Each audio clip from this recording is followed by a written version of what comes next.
Vous écoutez Exchange, le podcast de CFA Society France, une exploration des univers de la finance.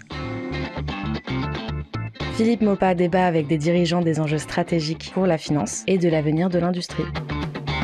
Myriam Ferrand nous fait découvrir les métiers de la finance à travers des conversations avec des détenteurs des certifications de CFA Institute.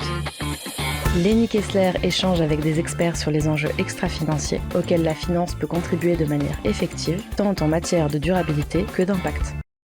Bonjour, bienvenue sur le podcast Exchange. Aujourd'hui, j'ai le plaisir d'accueillir Clément Chenu, un spécialiste de l'économie circulaire et l'auteur du livre Génération circulaire qui est sorti en octobre 2024.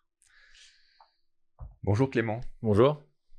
Merci d'être là. Alors, j'ai presque envie de commencer par la première question. Pourquoi est-ce qu'on parle d'économie circulaire? Qu'est-ce qui t'a amené à ce sujet?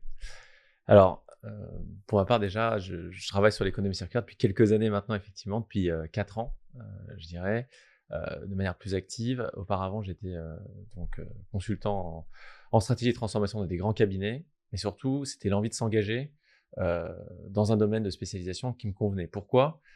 En créant Schistera Advisory, qui est un cabinet de conseil spécialisé dans la transition et en économie circulaire, j'ai voulu répondre à cette grande question qui est comment on investit pour réindustrialiser la France et l'Europe plus largement par extension, en ne s'adressant pas qu'au sujet du CO2, mais en se disant une tonne de CO2, ça ne me dit rien, alors une tonne de plastique ou d'aluminium, tout de suite ça me parle. Donc comment on fait pour utiliser mieux nos matériaux pour être finalement plus durable? Merci. Effectivement, on a souvent parlé ici d'environnement et donc beaucoup de climat.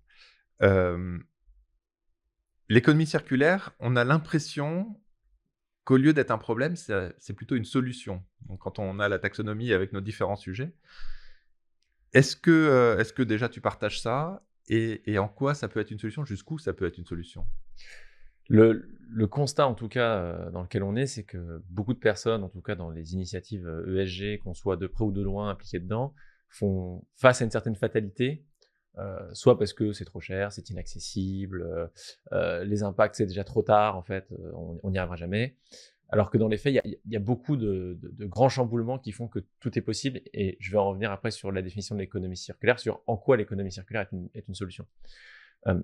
Tout d'abord, on a toutes les raisons d'être optimiste et non pessimiste, parce qu'on n'a jamais autant de moyens financiers, techniques, technologiques sur la table aujourd'hui pour répondre à cet enjeu qu'est la transition écologique. Deuxième point, c'est qu'on a toujours vu l'innovation comme étant certes une source d'opportunité, mais par moments aussi quelque chose qui fait peur. L'être humain a un peu du mal avec le changement. J'aime bien faire un petit parallèle avec le e-commerce. On l'a vu qui a chamboulé par exemple l'ensemble des canaux de distribution et de vente, et on s'est dit que ça allait vampiriser ce qui se passait au niveau des brick and mortars. Il s'avère que c'est un complément parfait. L'économie circulaire offre la même possibilité. Il n'y a aucune raison de croire que des produits de seconde main vont cannibaliser l'ensemble des produits de première main. Ils vont être peut-être source justement de nouveaux services pour les entreprises. Le troisième, c'est que chaque génération, finalement, a eu une mission qu'il a eu à porter. On peut prendre de la Révolution française à mai 68, à l'après-guerre où il fallait tout reconstruire. Finalement, chacun a eu, entre guillemets, son sac à dos ou son fardeau. Nous, on est tous embarqués dans cette affaire. Il n'y a pas de limite sur la planète ou à la frontière d'un pays. On doit répondre à cette question fondamentale. Et enfin, c'est la notion de temps. On a un décrochage dans notre pensée, on a un biais cognitif qui fait qu'on ne comprend pas que le mot transition n'arrive pas en 24 heures, que toute transition prend du temps, et si on prend l'arrivée d'Internet, ça a pris 10 ans. Donc, si on regarde l'accélération qu'on a connue après la crise du Covid, on voit bien que le nombre d'initiatives a été absolument massif et croissant. Voilà. Donc, dans ce contexte-là, en réalité, même si tout n'est pas parfait, on a toutes les raisons d'être optimiste. Maintenant, l'économie circulaire, c'est quoi? C'est ça la question. L'économie circulaire, c'est optimiser l'usage des matériaux, des ressources que nous avons à disposition de manière complètement vulgarisée autour de 3 R que sont réduire, réemployer, recycler. Je pense que beaucoup de personnes connaissent la loi AGEC aujourd'hui, qui fait foi d'ailleurs pour cadrer un peu les initiatives sur le sujet. Mais qu'est-ce que ça veut dire d'un point de vue économique? Ça veut dire que je vais faire basculer la création de valeur qui était uniquement sur l'organe de production, sur l'ensemble du cycle de vie de mes produits. C'est fini de dire je vends en masse. c'est je vends des usages sur lesquels je suis capable de développer des services qui font que je vais pouvoir monétiser finalement l'usage. Je prends volontairement du vocabulaire un peu financier, je sais que ça touche particulièrement nos auditeurs. Mais c'est ce sujet-là, en fait, qui est absolument fondamental. Et il a des impacts, bien évidemment, économiques, puisqu'il demande des investissements, mais beaucoup plus de rendement que prévu. Environnementaux, et on reviendra sur les chiffres plus tard, puisqu'on va préserver les ressources, notamment les plus rares, et limiter la pollution en fin de chaîne. Et puis sociaux, puisqu'on va permettre d'encourager la réinsertion, créer des nouveaux emplois, et même rendre accès à une certaine population à des produits, finalement, auxquels ils n'auraient pas pu avoir accès en première main dans un monde qui est complètement sous contrainte. Merci. Donc là, ce que j'entends, c'est vraiment l'aspect systémique, quand tu me parles autant d'environnement que de social, création d'emplois, etc. Donc tout ça, c'est effectivement très, très attirant. Je pense que pour un monde durable, on a tous envie de ça. Maintenant, comme tu le disais, notre auditoire est essentiellement composé de financiers et d'investisseurs. Donc là-dedans, il y a quand même une notion de rentabilité qui revient parce qu'elle fait partie de la durabilité. Est-ce que tu peux nous en dire un petit peu plus? En quoi ces nouveaux business models et vendre à l'usage, c'est plus rentable plus rentable ou aussi rentable, je ne sais pas, que le modèle précédent? Alors, juste un chiffre pour prendre un peu de hauteur sur la compréhension de la taille du marché dont on parle. Si on prend le rapport du WBCSD, le marché de l'économie circulaire, c'est un gain économique à l'échelle mondiale d'ici 2030. Donc, c'est tout de suite. Et il y en a encore après derrière, de 7 700 milliards d'euros. 7 700 milliards d'euros. Sur tous les secteurs. Et ça sous-entend que, forcément, il va falloir investir pour aller chercher. Donc, première bonne nouvelle, il y a un marché, il y a des rendements, ne serait-ce qu'à court terme. Deuxième point, c'est qu'on ne fera pas la transition écologique sans faire une transition économique. Vous aurez remarqué que dans le terme économie circulaire, le premier mot, c'est économie. Donc, c'est comment on fait pour activer l'ensemble des leviers qui nous emmènent vers cette économie dite circulaire et donc plus souhaitable et désirable quelque part. Donc là, on va prendre effectivement le cas d'un produit de manière très simple pour pouvoir faire le suivi. Quand on fait cette transition, il faut comprendre qu'aujourd'hui, une fois qu'on jette un produit, on sort de cette économie linéaire, finalement, on a accepté que ce produit n'avait plus de valeur. Or, et je suis sûr que si vous regardez dans vos placards, beaucoup de produits que vous n'utilisez pas ou que vous allez jeter ont en réalité un usage encore potentiel, donc une valeur résiduelle qui est encore importante. Donc, en acceptant de vivre tel que nous vivons aujourd'hui, nous acceptons de dire que nous perdons de la valeur. Et donc, l'économie circulaire, c'est ça, c'est répondre à cet enjeu-là en disant comment je fais le plus tôt possible pour concevoir des produits qui seront durables avec l'ensemble des services qui permettront de rallonger la durée de vie ou de gérer la fin de vie le mieux possible.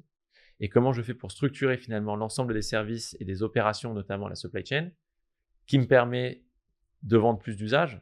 Très simple, c'est plus facile de vendre du récurrent sur de la mobilité avec une voiture. Je pense que nos amis financiers le comprennent très bien, que de faire que de la vente sèche de véhicules qui arrivera qu'une fois sur un type de véhicule. Donc, tendre vers cette économie de la fonctionnalité. Et donc, c'est vraiment cette histoire-là qu'on doit créer. Pour prendre des éléments que j'énumère plutôt dans le livre, il y a une thématique centrale que j'appelle la recroissance. Quand vous parlerez d'économie circulaire, vous ne parlerez pas de décroissance. En fait, c'est un découplage finalement entre l'utilisation des matériaux et ce que vous en faites en termes de rendement économique. Pourquoi je parle de recroissance et pas de décroissance? Logiquement, il y aura une décroissance qui va arriver sur certains secteurs d'activité et il faudra faire avec.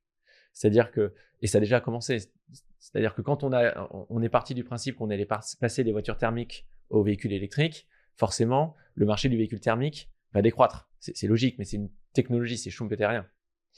Donc ça, c'est le premier point. Le deuxième point, c'est une fois que j'ai compris que où est mon horizon stratégique pour transformer ces secteurs-là, comment je fais pour les accompagner pour optimiser, rallonger la durée de vie et gérer la fin de vie des produits. Pourquoi? Parce que finalement, les ressources sont de plus en plus rares, de plus en plus stratégiques, et surtout sur les produits liés à la transition énergétique et décarbonée, pour nous, ce sera absolument clé de récupérer l'ensemble des matériaux. Donc, il faut absolument se mettre tout de suite sur, il y aura un impact, il est immédiat, mettons-nous sur la fin de vie et remontons progressivement. Et enfin, c'est ce que je dis, on va monter en puissance sur l'économie de la fonctionnalité et dire, je vais vendre des services de plus en plus. Je vais vendre de la location. Je vais vendre du kilomètre et non plus une voiture. Je me projette en fait sur quel est l'usage fonctionnel réellement du produit que je mets en marché. Voilà. Donc, moi, en tout cas, à titre personnel, je suis convaincu que ça croît. Le marché dit qu'il y a un potentiel de 7 700 milliards, c'est 2,5 fois le PIB de la France. Pourquoi ne pas y aller? Alors, les chiffres sont assez convaincants. Quand j'entends économie de la fonctionnalité, vendre à l'usage, etc., j'entends changement de business model. Oui. Est-ce qu'il y a aussi ouverture de nouveaux marchés? C'est-à-dire C'est-à-dire, est-ce qu'on va pouvoir adresser des besoins qui ne sont pas déjà adressés aujourd'hui? Est-ce qu'il y a des nouveaux besoins qui viennent avec ça? Ou est-ce que c'est juste, je change mon business model pour répondre à l'usage existant de manière plus efficace?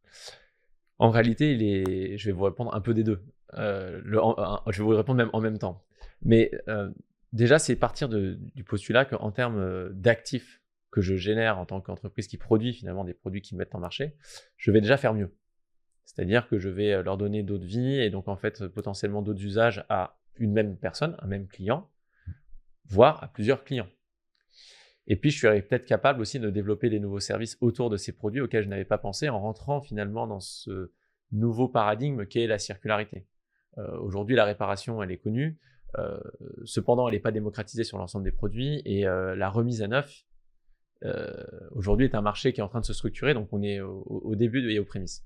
Ce qui est important, je pense, d'expliquer, c'est qu'aujourd'hui, uniquement 7,2% de l'économie est dite circulaire. Ça veut dire que plus de 90% des matériaux qu'on extrait pour produire est jeté à la fin de l'année. Et donc, c'est une opportunité exceptionnelle pour des acteurs comme Back Market, par exemple, ou d'autres qui se positionnent sur l'économie circulaire, de se dire, je me mets sur un segment et je vais pouvoir capter un marché, un gisement puis un marché, pour adresser des solutions à des consommateurs qui soit n'avaient pas accès, ça peut être plus inclusif, soit qui veulent y avoir accès, mais en fait, ils n'ont pas besoin d'avoir une évolution tous les 6 mois, ils ont besoin d'avoir un appareil qui est fonctionnel. Donc, c'est en cela que c'est un nouveau marché. C'est-à-dire qu'on va adresser de manière différenciée des consommateurs actuels, mais aussi on va adresser d'autres consommateurs. Et je pense que c'est ça aussi le début du momentum qu'on trouve sur la circularité qui rend ce modèle-là particulièrement attractif. Merci, là c'est très clair. Ce que j'entends aussi à travers les mots, mais peut-être qu'on peut le préciser, c'est que c'est des business models qui vont être beaucoup plus résilients, puisque si je ne dépends plus de nouvelles matières, mais au contraire de celles que j'ai déjà dans mon circuit, a priori, je dois être assez résistant à tous les chocs. Est-ce que c'est une bonne interprétation? Parfaitement, surtout quand on connaît les forces en vigueur qui sont en train d'attaquer assez durement l'économie, je dirais, globale. Le nerf de la guerre aujourd'hui, pour toute entreprise et tout gérant d'entreprise ou investisseur, c'est l'incertitude et la vulnérabilité. Comment je fais dans un monde où il y a de plus en plus d'incertitudes pour finalement réduire la vulnérabilité des entreprises que nous avons aujourd'hui dans le paysage économique. Et donc, quand vous prenez ça en considération, vous vous rendez compte que ce sont des chaînes mondialisées, qu'on manque de matériaux de manière cruelle et ça va être de pire en pire, qu'il y a des conflits géopolitiques à peu près partout. Je pense que l'élection de Trump aux États-Unis aujourd'hui nous le rappelle en fait à quel point finalement on est friable aussi dans notre modèle économique, nous Européens et nous Français. On va vite se rendre compte que en créant une économie beaucoup plus locale, qui est capable de créer des boucles finalement vertueuses, on va progressivement s'auto-approvisionner en ressources et créer des marchés internes qui seront particulièrement intéressants pour résister à ces chocs. L'économie circulaire déployée à l'échelle, c'est une réduction de 28% de la pression sur les matériaux vierges qu'on extrait. Donc on ne parle pas d'une petite économie. Dans la logique de décarbonation, c'est 39% de réduction des émissions de gaz à effet de serre. Donc on est cohérent vis-à-vis de la trajectoire qu'on a donnée à nos investisseurs. C'est un gage de compétitivité aussi pour aller chercher des nouveaux marchés. C'est la création de nouveaux savoir-faire. Donc on va vraiment aller sur de la résilience, de la compétitivité et encore une fois de la recroissance, avec une certaine acceptabilité que certains marchés à terme ne pourront plus exister et qu'il faut effectivement aller sur ces nouveaux marchés dont la circularité en est l'épine dorsale. Merci. Alors tout ça, c'est enthousiasmant, j'ai envie de dire. On se dit, c'est fantastique, on a tout à gagner. Et en même temps, j'entends la statistique, il y a 7,2% de l'économie qui est circulaire. Donc comment, en tant que financier, je peux finalement investir sur ce thème-là? Est-ce que c'est les mêmes entreprises qu'avant, mais regarder et faire un peu d'engagement pour voir si elles sont bien en chemin? Est-ce que c'est des nouveaux acteurs? Comment je peux investir sur ce 92,8% à venir de circularité? C'est la question effectivement à $1 million, si ce n'est plus, que beaucoup de personnes se posent, que vous soyez à un niveau beaucoup plus opérationnel, à un niveau industriel ou vous soyez financier. Déjà, il y a une certaine acceptabilité que, encore une fois, si je reprends le terme transition que j'ai développé dans l'introduction, comme ça prend du temps, la mise en place de ces business models vont prendre plus de temps. Donc, la rentabilité existe, la durée pour atteindre cette rentabilité est quant à elle plus longue. Elle l'est d'autant plus que nous avons aujourd'hui pas forcément les infrastructures, puisqu'on a créé pendant des décennies une économie linéaire qui répondent facilement à ce nouveau champ des possibles qu'est la circularité. Donc ça, c'est quand même un premier point qui est structurant, qui est important, et c'est en cela qu'il faut absolument financiers, pouvoirs publics, chefs d'entreprise et même consommateurs travailler conjointement, ce qu'on appelle les fameux écosystèmes finalement, pour derrière aider aux subventions de ces marchés-là, à l'investissement dans ces marchés-là, qui permettent d'avoir dans un premier temps ces infrastructures qui vont accélérer, on va dire, la création de ce marché. Parce qu'il y a une demande aujourd'hui. Si on voit des acteurs comme Back Market qui aujourd'hui explosent dans l'économie mondiale, c'est bien qu'il y a une demande. Donc la question, c'est comment on fait pour les accompagner. Ensuite, il faut être réaliste sur certains indicateurs qu'on ne prend pas en considération. Je ne vais pas rentrer dans le détail de la CSRD, loin de là, mais il y a quand même d'autres indicateurs de performance, je ne parle pas forcément que environnementaux, qu'il faut prendre en considération. On a parlé de vulnérabilité. Pourquoi ne pas comprendre que l'analyse des risques linéaires, incluant les pénuries de matière, incluant potentiellement des blocages sur ma supply chain ou ma capacité à produire ces produits dans 5 ans, 10 ans, 20 ans, ce ne sont pas des indices suffisants pour dire ça va coûter aujourd'hui, mais ça va pas me coûter ou moins me coûter demain, voire j'aurai un avantage concurrentiel parce que les autres ne l'auront pas fait demain. C'est une question d'acceptabilité vis-à-vis de cette vulnérabilité. Donc on est vraiment sur une nouvelle grille de lecture.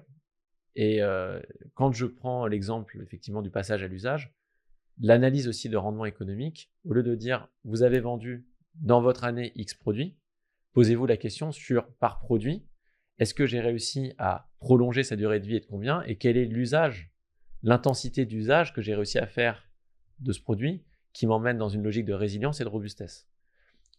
Beaucoup d'indicateurs existent, exemple le Total Cost of Ownership ou Life Cycle Cost aussi, qui permettent d'avoir une vision complète, bout en bout, de combien ça coûte et ça rapporte finalement d'utiliser les produits. Mais ce sont déjà des logiques qui sont connues. Le TCO est largement démocratisé. Donc comment se les approprier en fait pour les rendre beaucoup plus visibles, beaucoup plus pertinents et faire en sorte que on génère plus de revenus par rapport à ce qu'on met au marché, on réduit nos vulnérabilités, plutôt que de dire je cherche absolument à une rentabilité très court-termiste qui m'expose davantage. Et je pense qu'entre risque et protection, finalement, la barrière est très fine et qu'il va falloir à un moment prendre les bonnes décisions où le risque sera source d'opportunité. Je trouve qu'il y a un point sur lequel qui m'intéresse beaucoup dans la réponse, et peut-être qu'on peut construire un tout petit peu plus, c'est j'entends à la fois finalement des besoins de coopération, tu as mentionné le mot écosystème, mais en tout cas de partenariat fort, consommateurs, entreprises, publics, et j'imagine plusieurs entreprises dans chaque chaîne de valeur, face au risque. Comment est-ce qu'on arrive, ou est-ce que c'est une question, justement, à se répartir cette valeur qu'on gagne juste en baissant le risque? Parce que souvent, elle n'est pas très matérialisée, cette baisse de risque en termes monétaires. Et donc, est-ce qu'il y a des discussions qui vont comme ça dans les projets que tu as pu accompagner, ou pas du tout, ou je suis trop Non, c'est pas une question d'optimisme, c'est une question de réalisme en fait. Et ceux qui voudront prendre ce marché-là agissent effectivement comme tu le dis. C'est-à-dire que les grands acteurs, je vais prendre Renault qui a lancé sa filiale The Future is Neutral, dont l'ambition est de devenir le leader européen de la circularité à destination de l'ensemble de la filière automobile. C'est pas un projet Renault pour Renault. Pour créer ce type d'entreprise, qu'est-ce qui a été fait? Ils ont décidé de dire qu'au sein du groupe Renault, ils allaient créer une entreprise, alors pour le coup en joint venture avec Suez, une entreprise spécialisée dans la collecte, le démantèlement et la gestion des pièces détachées et donc ensuite des matières premières. Sauf que aller sur ce type de marché, ça sous-entend que je vais devoir créer tout un nouvel écosystème de partenaires, des nouveaux modèles de collecte, des nouveaux modèles de valorisation ou de revente et de débouchés marché qui font que je ne peux pas m'appuyer pleinement et uniquement sur un silo, sur les silos d'une organisation ou un monolithe qui est une organisation actuelle. Donc le choix d'avoir fait une nouvelle entreprise, un peu format startup j'ai envie de dire, dans une grande entreprise, c'est un choix qui est gagnant. Il permet de faire des partenariats avec des partenaires nouveaux dans d'autres filières, parce que ça ne s'arrête pas aux bornes de sa propre filière. On a besoin de compétences qui viennent d'autres filières industrielles et d'aller chercher ces nouveaux marchés. Ils l'ont fait avec Suez, qui n'était pas forcément le partenaire naturel d'un acteur comme Renault, et ils le font avec d'autres acteurs. Aujourd'hui, ils ont fait l'acquisition de plusieurs entreprises, notamment Indra, qui est un réseau, un réseau de casse automobile, dit vulgairement, mais qui sont en fait les premiers à valoriser et à collecter les véhicules. Donc on entre vraiment dans une nouvelle ère qui veut dire qu'on doit comprendre que la manière dont on percevait l'entreprise ne peut pas fonctionner de manière similaire, ce n'est pas un copier-coller là-dessus. Deuxième point qui est important, c'est que tous les acteurs qui n'ont pas fait ça ont rétropédalé. C'est-à-dire qu'ils ont commencé à se lancer dans de la seconde main ou qu'ils ont voulu effectivement adresser ces nouveaux marchés et ils se sont dit « Ouais, mais je comprends pas, c'est pas rentable pour moi parce que voilà, un produit neuf, je le vends tant et là, j'ai moins de visibilité et de constance sur mes produits de seconde main. » Il faut voir ça comme étant vraiment une entreprise dans une entreprise. Aujourd'hui, un complément d'offre. J'étais pas plus loin que la semaine dernière avec Manutan. Manutan a décidé d'accélérer grandement sur l'économie circulaire. Ils ont fait l'acquisition d'un opérateur plutôt dans les services informatiques puisqu'ils fournissent l'intégralité des meubles ou des appareils qui font que nos bureaux sont meublés, du crayon à l'appareil informatique. Et là, l'accélération est sur le mobilier. Mais c'est formidable. Vous allez dans ces sites-là, ils comprennent très bien qu'ils ne pourront pas vendre en série 100 tables ou 100 chaises d'un même coloris, d'un même format. Par contre, ils travaillent sur des offres qui font que c'est absolument accessible, facile d'accès pour le consommateur, et ça va dans le sens de l'histoire, puisque quand vous allez meubler de nouveaux bureaux, vous allez potentiellement avoir un mix entre des produits ou des meubles de première main et des meubles de seconde main. Et vous, en tant qu'utilisateur, vous n'en verrez même pas la différence. Et c'est en fait ça qui est attractif. C'est-à-dire que je vais créer ces nouvelles chaînes de valeur, je vais comprendre en quoi elles sont complémentaires de ma proposition de valeur actuelle et m'appuyer sur les forces de vente, les forces marketing ou les forces opérationnelles d'une grande entreprise qui s'adosse à ce projet pour justement catapulter et mettre au premier rang ce type d'initiative. Merci, moi je trouve ça assez passionnant parce que là tu nous plonges vraiment dans le côté opérationnel et réel. Donc on sent qu'en fait, j'ai envie de dire, le chemin est déjà bien commencé avec les exemples que tu cites. Et donc d'une certaine manière, il n'y a plus qu'à laisser croître. Et l'autre aspect que je trouve passionnant, c'est cet aspect où je m'associe à des acteurs qui n'étaient pas historiquement des partenaires naturels. Donc là, il y a une création de liens, j'ai presque envie de dire humains, là, pour le côté un peu plus social, même si on parle de grandes entreprises et pas nécessairement de réinsertion à ce niveau-là. Encore que j'imagine que sur toute la partie récupération, réparation, etc., il y a un gisier d'emploi. Est-ce qu'il est, tiens, petite question en passant, est-ce qu'il est estimé, ce gisier d'emploi En Europe et en France, il est estimé en tout cas. Oui.